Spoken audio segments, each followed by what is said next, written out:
السلام علیکم ورحمۃ اللہ وبرکاتہ۔ محمد جاوید اتاری حاضر ہوں ایک اور علاج لے کر۔ آج کے علاج کا جو موضوع ہے وہ ہے گنج پن کا علاج، یعنی سر کے بال جو اڑتے ہیں اس کے حوالے سے انشاءاللہ میں آپ کو آج بیان کروں گا۔ پہلا جو علاج ہے، روزانہ زیتون شریف کا تیل سر میں ڈال کر گنج پن کی مالش کیجیے، یعنی سر پر اچھی طرح مالش کیجیے۔ انشاءاللہ اس طرح بند شدہ مسام کھل جائیں گے اور بال اگنے لگیں گے، مگر یہ عمل بہت دنوں تک جاری رکھنا ہوگا۔ ایسا نہیں کہ آپ بولیں کہ 2 سے 4 دن میں مجھے اس کا فائدہ ہو جائے، ایسا نہیں ہوگا۔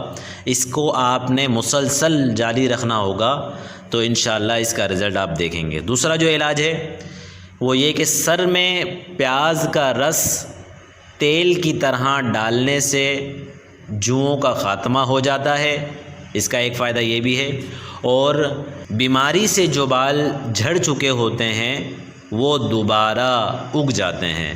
اچھا، ایک مسئلہ اس میں یاد رکھیے گا کہ سر میں بدبو ہو جائے گی اس سے، جب آپ پیاز لگائیں گے تو سر میں، تو اس صورت میں مسجد میں داخلہ آپ کا حرام ہوگا، یہ یاد رکھیے گا۔ اچھی طرح سر کو صاف کر کے دھو کر پھر ہم نے مسجد میں جانا ہے، نماز پڑھنی ہے، یا اس کے علاوہ ایسے ٹائم پر ہم لگائیں اس کو کہ نماز کا وقت نہ ہو۔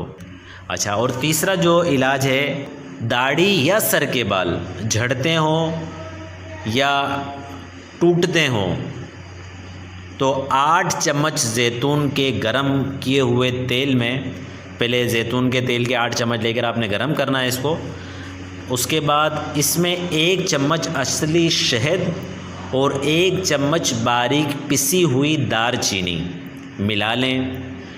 پھر جہاں کے بال جھڑتے ہوں وہاں خوب مسلیں، پھر اندازتاً 5 منٹ کے بعد دھو لیں یا نہا لیں۔ بچا ہوا تیل دوبارہ بھی استعمال کر سکتے ہیں۔ انشاءاللہ صرف 12 دن میں فائدہ نظر آ جائے گا، مگر یہ یاد رکھیے گا کہ جب بالکل آپ کا سر گھنا ہو جائے اور اس کے بعد آپ یہ عمل چھوڑیے گا۔ چوتھا جو علاج ہے، آخری علاج آج کا، وہ ہے کلونجی پیس کر مہندی میں ملا کر سر میں لگانے سے سر کے بال جھڑنا بند ہو جاتے ہیں۔ اپنے بھائی محمد جاوید اتاری کو اجازت دیجیے، دعاؤں کی آپ سے گزارش ہے۔